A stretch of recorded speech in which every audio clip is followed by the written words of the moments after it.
The party's over. In other words, the party's That's right, over. the party's over. I'm a party pooper officially. Continue to snack.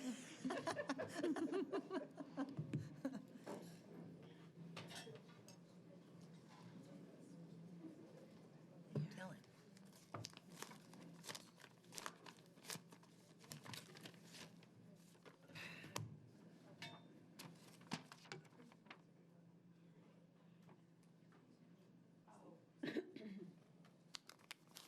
Jeez, this is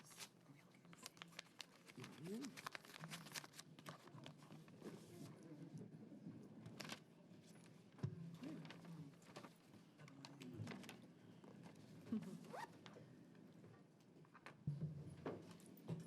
All right.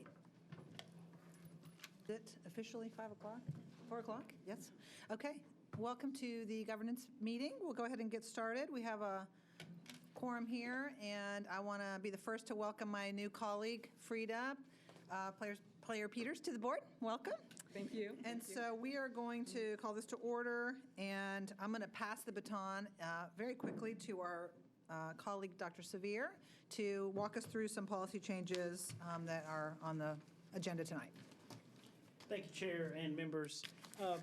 The packet you have before you should have two pieces. One is the agenda itself, and then one is a packet of about 10 pages front and back of policy drafts for potential adoption.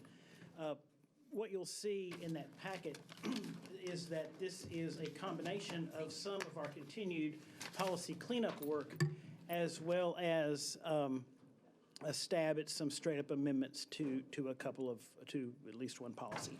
Let's start with the first one, which is 1.300, if that pleases the chair, board committees. And if you'll look at the first 3 pages, you will see what is proposed before you. And that is this was done at the request of Chair Shepard, who asked that we, after our last retreat and had some discussion about our policies, that relative to committees, that we go back in and ask our board policy to more accurately reflect our committee structure. If you look at the page beyond that, you'll see what we call a red line or a marked up version. Especially that first page essentially rewrites the entire policy. So that's sort of the new and then the current, or proposed and then current behind it.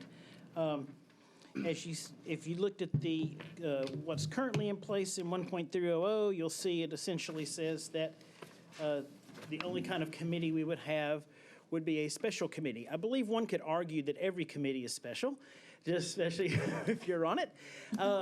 But in this case, I believe we're saying that we would like to sort of more formally recognize the committee structure that we have. So going back to the first page, it enumerates that we would operate those following standing committees, and then there's the paragraph below contemplates the idea that we could create or that you could create for a special purpose, a special committee.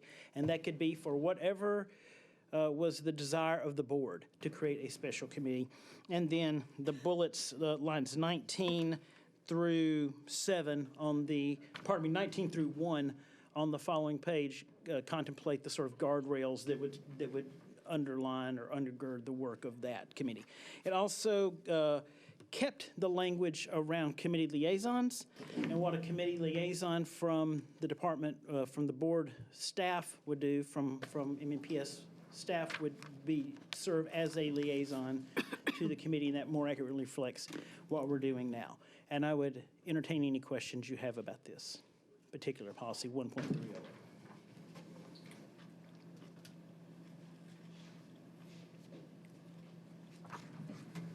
Dr. Severe, do we vote on these one at a time, or do we? I think that's probably the wise Best? play. Okay. So no questions, or did you have questions? Do we have just a minute to read through it, because I haven't seen it just before we vote?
guys let me know when you're ready to.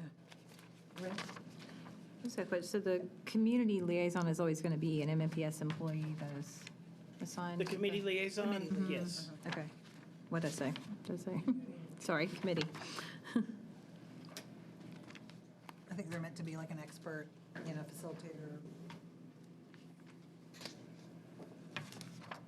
Since I serve as that person for this committee.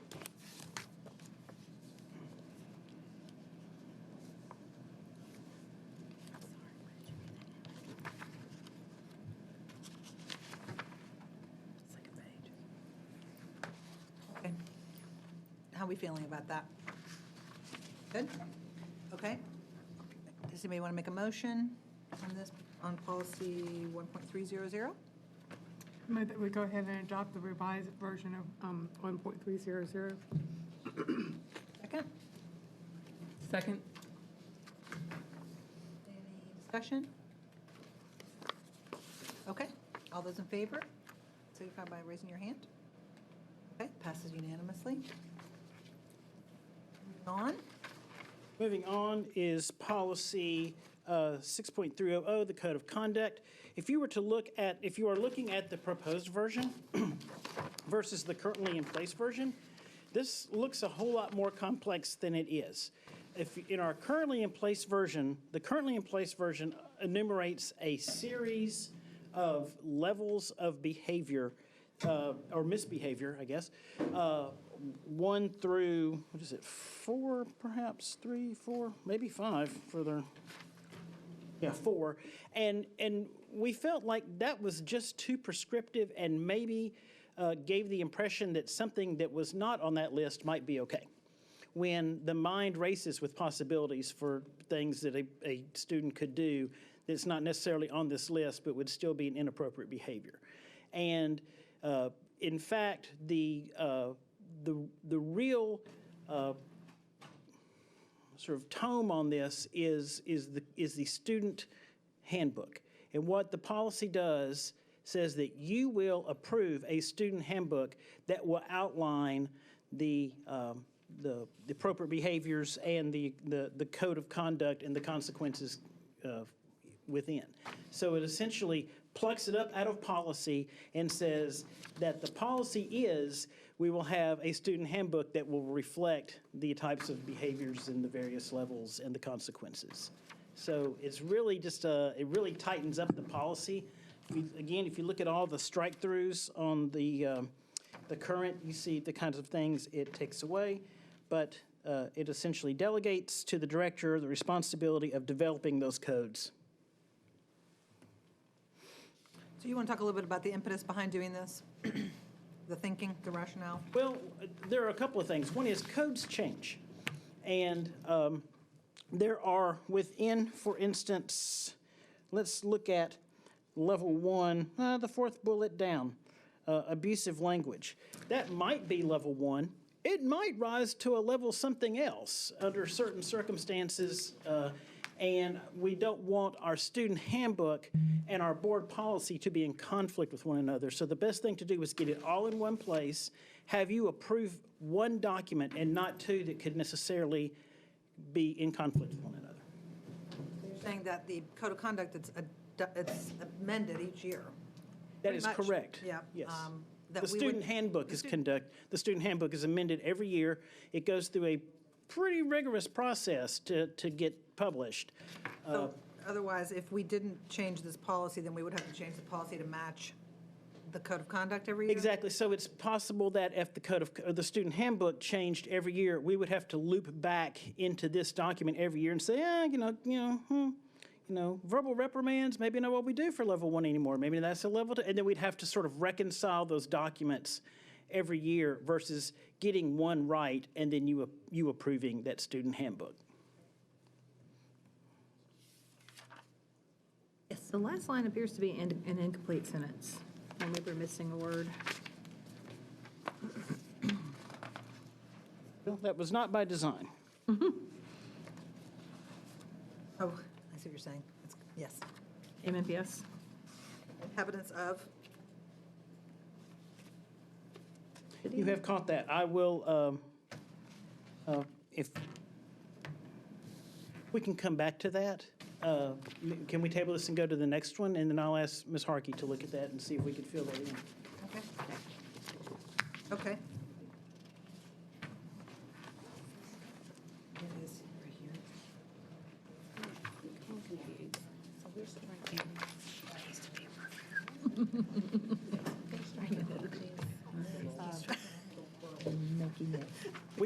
While she's looking for that, we could go ahead and look to the last one. Okay.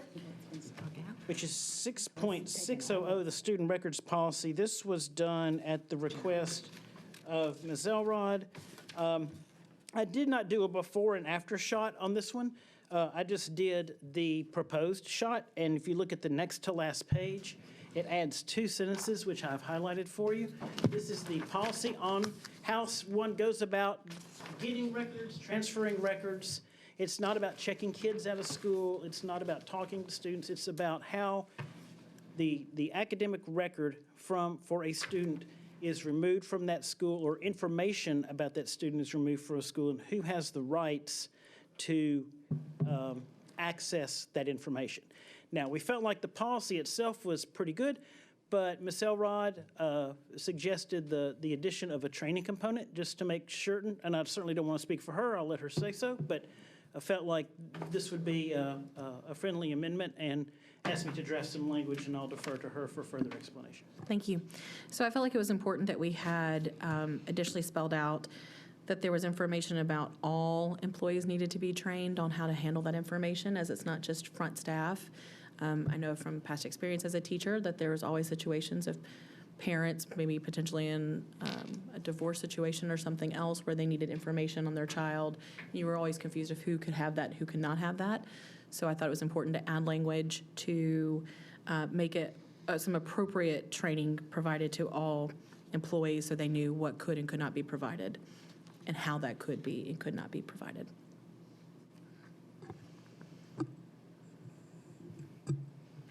Any questions?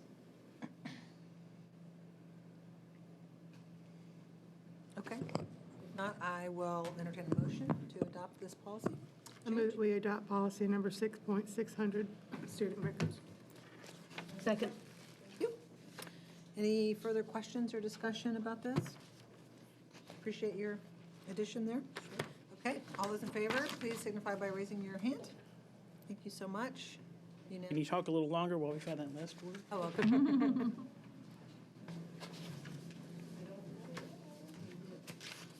Stand by.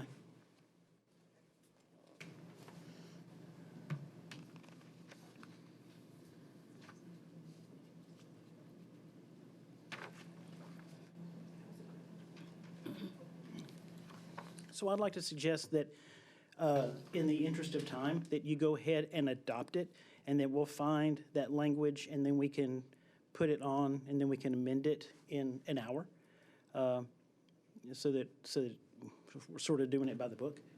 So How do you feel about because that? we require policies to move through committee, so let's move it through committee so that we can vote on it appropriately at the floor. Okay. And we're talking about the code of conduct one, right? That is correct. So I move that we approve policy 6.300, code of conduct, students. Second. Thank you.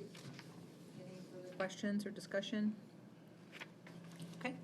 All those in favor, signify by saying aye. Or raise your hand, sorry. Okay. Thank you. All right.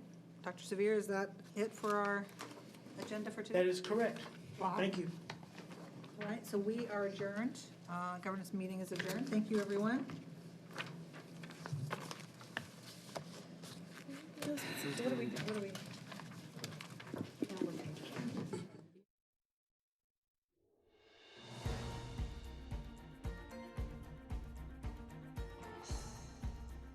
This has been a service of the Metro Nashville Network. If you would like to see this presentation again, or for more information about this and other programs, visit nashville.edu.